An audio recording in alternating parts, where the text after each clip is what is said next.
Imaginemos por un segundo que alguien necesita, no sé, una cirugía de corazón abierto.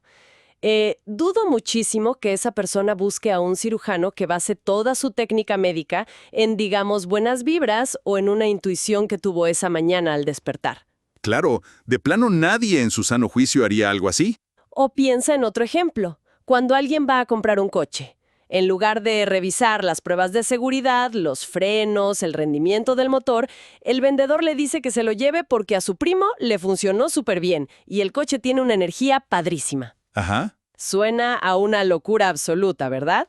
Nadie tomaría decisiones tan críticas de esa manera.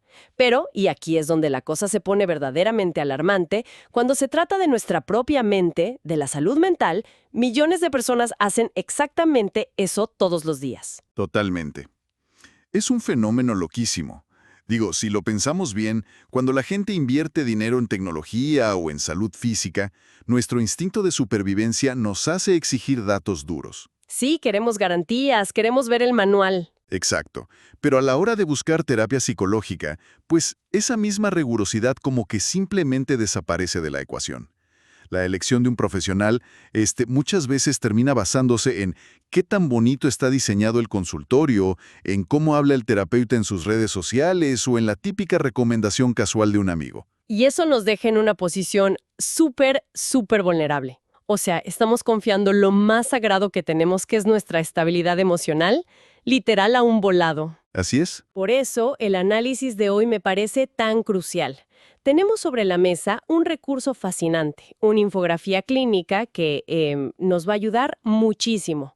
Nuestra misión en esta inmersión es mapear todo este universo de la psicología que a veces parece un laberinto gigante y confuso. Y lo vamos a hacer clasificando las distintas corrientes terapéuticas basándonos en una sola cosa, que es su nivel de evidencia científica empírica. Exactamente. Vamos a ir desde lo que la ciencia considera el estándar de oro hasta esas prácticas pseudocientíficas que ya cruzan la línea y se vuelven un riesgo real para la gente. El objetivo para quien nos escucha es empoderar, darles una herramienta de defensa personal intelectual para exigir tratamientos éticos y no perder tiempo, dinero o terminar, bueno, peor de lo que uno empezó. Y si nos vamos directo a la mismísima cúspide, al nivel 1, el de mayor respaldo científico, encontramos a la terapia cognitivo-conductual, la famosa TCC. Esa mera. En el ámbito clínico y académico de investigación a nivel mundial, este es el estándar de oro absoluto. A ver, me gustaría que me expliques bien cómo funciona eso ya en la práctica, porque cognitivo-conductual suena a término de libro de texto de psiquiatría súper denso. ¿Qué es lo que hace este estándar de oro en una sesión real? O sea, ¿alguien se acuesta en un diván a llorar o cómo es? Cero diván, fíjate. La premisa de la TCC, que fue desarrollada originalmente por figuras enormes como Aaron Beck y Albert Ellis, es en realidad súper elegante y estructurada. Establece una cadena muy específica. Ajá. Dice que nuestros pensamientos generan nuestras emociones y esas emociones, a su vez, dictan nuestra conducta. Ok, danos un ejemplo súper terrenal para poder aterrizarlo. Claro, digamos que una persona tiene una fobia paralizante a hablar en público. El problema real, desde la óptica de la TCC, no es el público en sí. El problema es el pensamiento automático que detona en su cabeza. Un pensamiento tipo, todos se van a burlar de mí. Exacto. Todos se van a burlar de mí y, no sé, voy a perder mi trabajo. Ese pensamiento genera una emoción altísima, que es la ansiedad o el pánico. Claro, el cuerpo reacciona a ese pensamiento. Totalmente. Y eso lleva a la conducta, que sería salir corriendo del edificio o cancelar la presentación fingiendo estar enfermo. Fíjate que viéndolo así, la TCC me suena casi como una actualización del sistema operativo de una computadora, ¿no?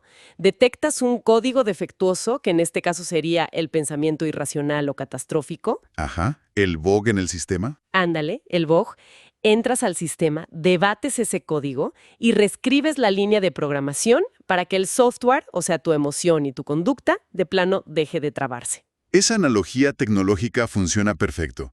Y lo que hace la TCC en la consulta es, literalmente, enseñarle al paciente a atrapar esos pensamientos distorsionados en tiempo real. ¡Wow! Sí, y someterlos a un juicio súper estricto. El terapeuta te cuestiona de frente. Oye, ¿qué evidencia real y comprobable tienes de que absolutamente todas las personas en esa sala se van a burlar de ti? Y al desmontar el pensamiento con lógica, la emoción tiene que bajar por fuerza. Baja de intensidad de forma natural. Y la razón por la que la ciencia ama y respalda tanto esto es por la medición. La TCC es medible y está orientada a resultados concretos. O sea, no es nada más ir a platicar de cómo te fue en la semana. Para nada. Tiene protocolos claros. Si tú mides el nivel de ansiedad de un paciente con un cuestionario estandarizado en la sesión 1 y aplicas estas técnicas cognitivas, puedes medir objetivamente la reducción del pánico en la sesión 12. Es replicable en estudios científicos desde México hasta Japón. Ahora, revisando nuestra fuente, dentro de este mismo nivel superior de evidencia comprobada, también menciona a las terapias de tercera generación, que por lo que entiendo son como la evolución natural de la TCC, ¿verdad? Así es, son intervenciones interesantísimas. Aquí entran siglas como ACT, que es la terapia de aceptación y compromiso, y la DBT, la terapia dialéctico-conductual. Me llaman muchísimo la atención que la fuente especifica que estas integran conceptos como la emoción y el mindfulness. Es que ahí es donde la psicología clínica dio un salto fascinante. Mientras que la TCC tradicional se enfoca en pelear contra el pensamiento negativo y cambiarlo directamente, estas terapias de tercera generación cambian las reglas del juego. ¿En qué sentido las cambian? Pues te dicen, a veces simplemente no puedes borrar el pensamiento catastrófico.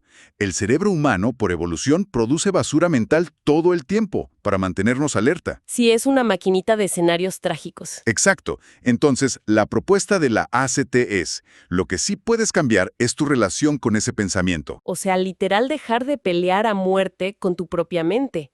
Pero a ver, si alguien está teniendo un ataque de ansiedad fuertísimo y su mente le está gritando, te vas a morir en este instante, ¿cómo se aplica la ACT ahí? En lugar de debatir racionalmente si de verdad se va a morir o no, la terapia ACT, que fue impulsada por investigadores como Stephen Hayes, te entrena para observar ese pensamiento sin engancharte en absoluto. Ah, ok. Es usar el mindfulness, pero ojo, no como una moda de poner incienso y música relajante. Sí, no es el cliché del spa de meditación. Cero. Es una herramienta clínica durísima. Te enseñan a ver ese pensamiento intrusivo como si fuera, digamos, un coche que pasa por la calle frente a ti. Lo ves pasar, reconoces que ahí va el coche del pensamiento, me voy a morir, pero no te subes al coche. ¡Wow! ¡Qué buena imagen! No te subes, no le das el control del volante. Exactamente. No le entregas el control de tus acciones. Y la DBT, por su parte, le suma a esto un entrenamiento súper intensivo en regulación emocional y tolerancia al malestar. Que entiendo tiene una evidencia fuertísima actual para casos severos, ¿no? Fuertísima. Ambas están súper probadas y validadas por la ciencia hoy en día. Padrísimo. Pero bueno, claro, hasta ahora estamos hablando de protocolos muy estructurados, casi como decíamos, manuales de ingeniería. Pero la mente humana y sobre todo las relaciones humanas, híjole, suelen ser muchísimo más caóticas y desordenadas que un código binario. Uy, sí, la mente a veces es un desastre hermoso. Digo, a veces la gente no llega a terapia por una fobia específica a las arañas, sino porque tiene una relación súper destructiva con su mamá o porque siente un vacío existencial tremendo. Y asumo que eso nos obliga a bajar un escalón en nuestra pirámide. Exactamente. Salimos del laboratorio clínico súper controlado y entramos al territorio de los grises, a las terapias con respaldo empírico moderado. Nivel 2. Así es. Porque aquí el factor humano, la relación cruda entre dos personas interactuando en un consultorio, empieza a jugar un papel muchísimo más pesado que el método o la técnica en sí. Y en este territorio gris encontramos a la terapia psicodinámica moderna, que según el documento es una evolución más breve del psicoanálisis, muy útil en trastornos de personalidad. Y también aparece la terapia humanista, de Carl Rogers. La cual se basa casi enteramente en la relación terapéutica, en la empatía y la autorrealización del paciente. Pero a ver, te confieso algo que me hace muchísimo ruido. Un cuestionamiento crítico aquí. Échalo. Si analizamos la fuente sobre la terapia humanista, dice literal que la evidencia empírica moderada depende mucho del terapeuta. Híjole, ¿no es esa una vulnerabilidad gigante para la ciencia? O sea, ¿estamos midiendo la efectividad de un tratamiento médico o simplemente validando la suerte de encontrarte con una persona muy empática ese día? Es un punto súper agudo y, la verdad, es exactamente el motivo por el cual la ciencia no pone a estas terapias en la punta de la pirámide. El reto enorme para los investigadores aquí se llama alianza terapéutica. ¿Ok? ¿La alianza? Porque Carl Rogers no decía simplemente, hay que ser buena onda y sonreírle al paciente. Él desarrolló todo un marco metodológico sobre la aceptación positiva e incondicional y la escucha empática radical. ¿Ya? Y resulta que sentirse verdadera y profundamente escuchado por otro ser humano, sin ser juzgado en lo más mínimo, tiene un poder sanador brutal. Funciona súper bien para procesos de duelo profundos o crisis de identidad. El problema real es estandarizar eso. Es que claro, es como intentar medir científicamente el carisma de alguien. Todos sabemos empíricamente que el carisma existe. Sabemos que un líder carismático puede convencer a miles de personas. Claro, lo ves en acción. Sí, pero no puedes ir a un laboratorio, extraer 50 miligramos de carisma puro, meterlo en una jeringa y ver qué pasa si se lo inyectas a 100 personas. Totalmente. Esa es la limitación metodológica. En la TCC, el vehículo principal del cambio es la técnica, debatir pensamientos. En el enfoque humanista, el vehículo del cambio es la relación humana. Que es súper variable. Genera muchísimas variables. Es maravilloso en la práctica, pero al ser tan difícil de cuantificar y replicar en condiciones de ensayo clínico cerrado, pues se queda con un estatus de evidencia moderada. Entiendo perfecto. Y veo que en este mismo nivel está la terapia sistémica o familiar, que, como el nombre indica, se enfoca en las dinámicas familiares completas, asumiendo que no eres un individuo aislado con un defecto de fábrica. Exacto.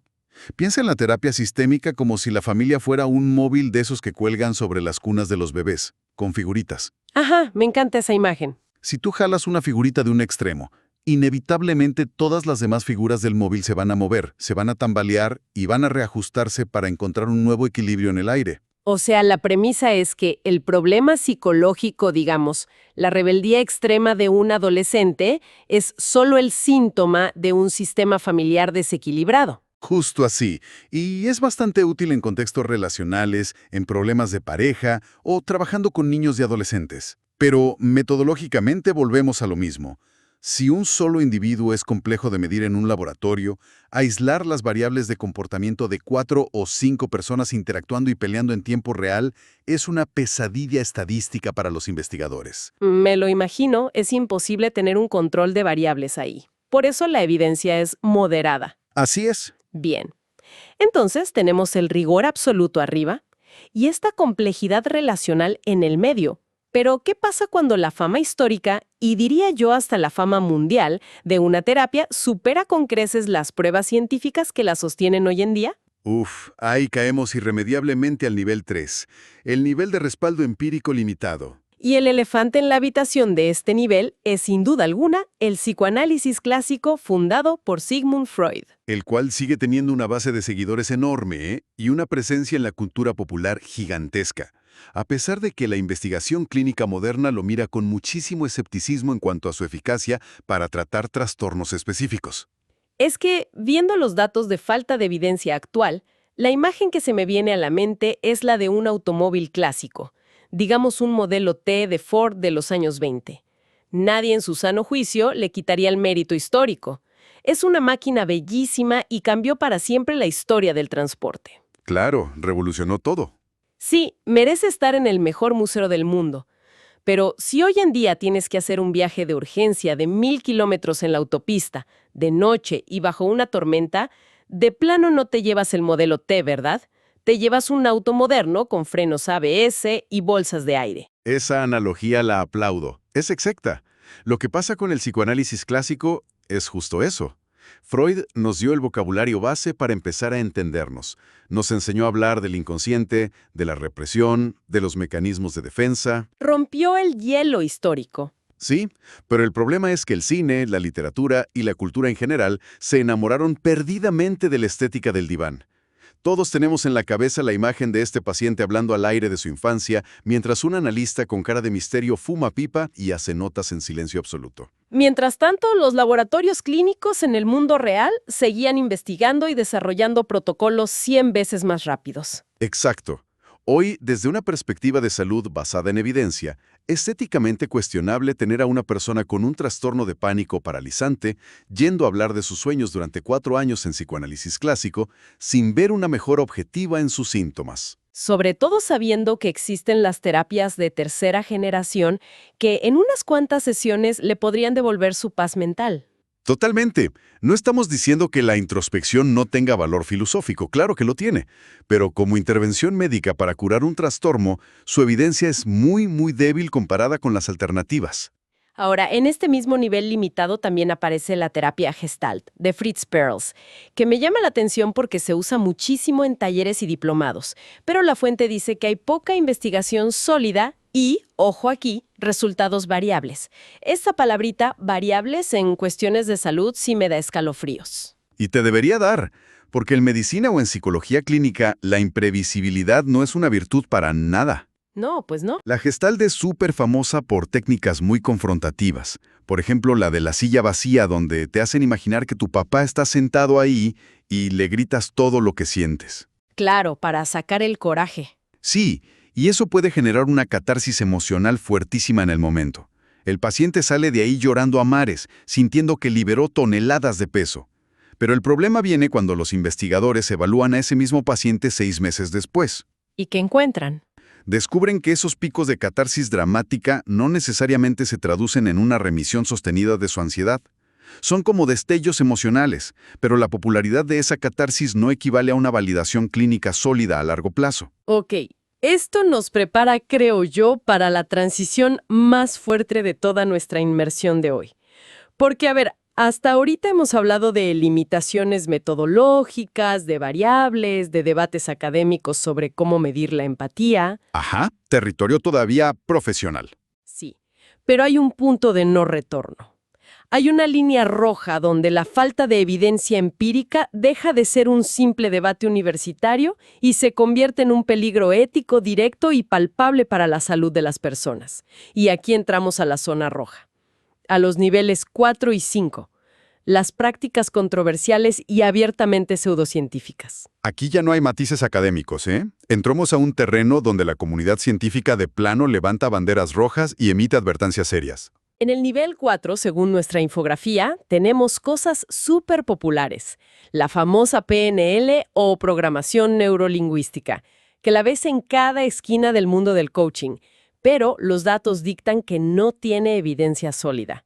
También están las terapias energéticas, como el Reiki, Que afirman manipular campos de energía en el cuerpo que literal ninguna máquina de resonancia en el mundo ha podido detectar jamás. y las constelaciones familiares de Bert Hellinger, que están hiperdifundidas, todo el mundo habla de ellas, pero son altísimamente cuestionadas y tienen una evidencia limitadísima. Y si rascas un poquito más abajo, llegas al verdadero sótano, el nivel 5, terapias de vidas pasadas, sanación cuántica y la biodescodificación. Aquí el respaldo empírico es cero. Es un rechazo contundente de la ciencia. A ver, yo me quiero detener un segundo en esto de la biodescodificación porque la veo en todos lados últimamente. Para quien no esté familiarizado, entiendo que esta práctica afirma que absolutamente todas las enfermedades físicas provienen de un conflicto emocional oculto. O sea, te dicen a la cara que si te dio cáncer, no es por genética, sino porque guardaste resentimiento. Es así de directo y crudo el discurso, y justo por eso es tan sumamente peligroso. Intentan descodificar la enfermedad encontrando el supuesto trauma original. Afirman que si resuelves el trauma emocional con ellos, la enfermedad física va a desaparecer por arte de magia. No inventes, eso está gravísimo. Reducen patologías biológicas ultracomplejas a una especie de castigo moral por no saber gestionar tus emociones. Y además de ser falso, genera una culpa devastadora en un paciente que ya de por sí está sufriendo un diagnóstico terrible. Pero, a ver, yo tengo una duda genuina, una que me explota la cabeza. Si la evidencia es literalmente cero, si la ciencia les pone una cruz roja gigantesca advirtiendo del peligro y el engaño, ¿por qué tienen tantísimo éxito? Tú abres cualquier red social y los videos de sanación cuántica tienen millones y millones de vistas. La gente llena auditorios enteros para ver estos gurús. ¿Por qué caemos en esto tan fácil? Es la pregunta central de todo esto. Y creo que la respuesta requiere muchísima empatía de nuestra parte hacia quien busca ayuda. Tenemos que entender ¿de dónde viene esa necesidad? Claro, de una vulnerabilidad, ¿no? Exacto. La psiquiatría y la psicología clínica reales, las que están basadas en evidencia, muchas veces pueden sentirse frías. Toman muchísimo tiempo, requieren un esfuerzo emocional agotador por parte del paciente y te obligan a enfrentarte a verdades muy incómodas.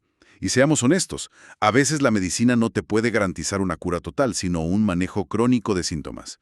Y cuando alguien está en una crisis desesperada, pues eso no suena nada atractivo. Para nada.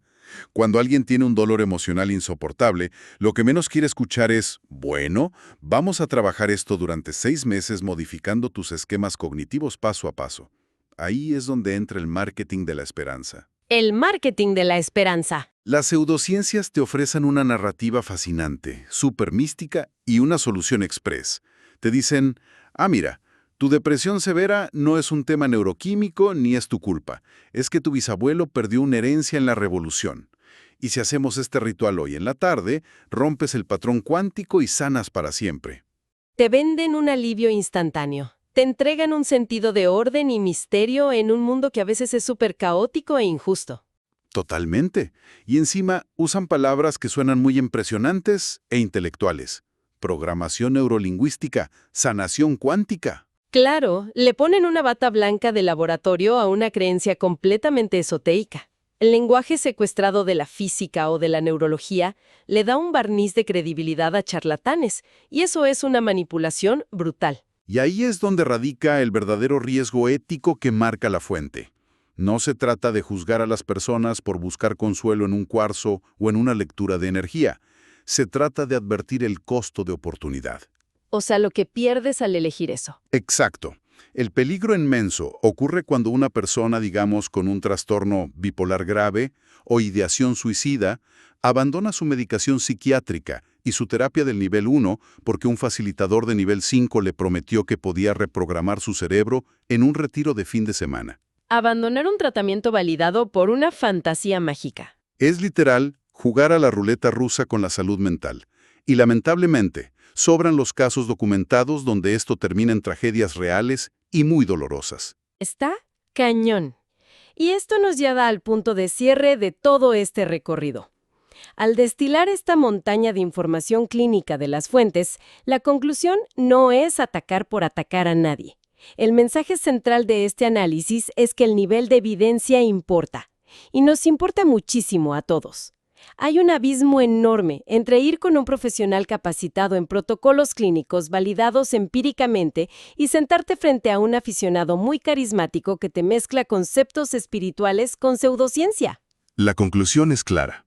La práctica responsable exige elegir enfoques éticos y efectivos.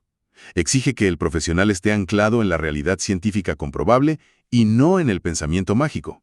Y esto, para quien nos está escuchando, es algo 100% aplicable mañana mismo. Significa que, la próxima vez que alguien busque ayuda para su mente, tiene todo el derecho y, diría yo, la obligación de hacer las preguntas incómodas. Hay que hacerlas, sin miedo. Sentarse con el terapeuta y preguntarle frontalmente, oye, ¿bajo qué enfoque psicológico trabajas? ¿Cuál es la evidencia científica actual de lo que tú aplicas? Hacer estas preguntas no hace a alguien un mal paciente o un rebelde, lo hace un consumidor inteligente e informado de su propia salud emocional. Estoy súper de acuerdo. Y fíjate, conectando esto con tu analogía inicial, creo que la fuente nos deja con una reflexión final muy provocadora para pensar en casa. A ver, dinos. Si vas en una bicicleta, te caes a toda velocidad y te fracturas el fémur en 3 partes con el hueso expuesto. ¿Tú llegarías al hospital de urgencias exigiendo radiografías de última generación? Sí, por supuesto. ¿Exigirías anestesia calculada a la perfección científica por tu peso e intervenciones con placas de titanio súper esterilizadas si el médico cirujano te recibiera y te dijera, no te preocupes, te voy a soldar el hueso ahorita alineando tus chakras con la energía de mis manos? Saldría corriendo de urgencias a denunciarlo por negligencia médica. Sería un escándalo en las noticias. Totalmente. Sería inaceptable. Y sin embargo, piénsalo. La mente es el filtro a través del cual experimentamos absolutamente todo en este universo. Nuestra salud mental es lo que nos permite vincularnos, criar a nuestros hijos, amar, levantarnos a trabajar todos los días y encontrarle sentido al simple hecho de estar vivos. Es todo lo que somos, básicamente. Entonces, Si la mente es el motor mismo de nuestra experiencia y nuestra existencia, ¿por qué como sociedad seguimos siendo tan increíblemente tolerantes e indulgentes con las curas mágicas y la falta de rigor empírico cuando se trata de curar algo tan frágil, tan complejo y tan hermoso como nuestra propia mente? Es algo, de verdad, para llevarse de tarea y pensarlo mucho.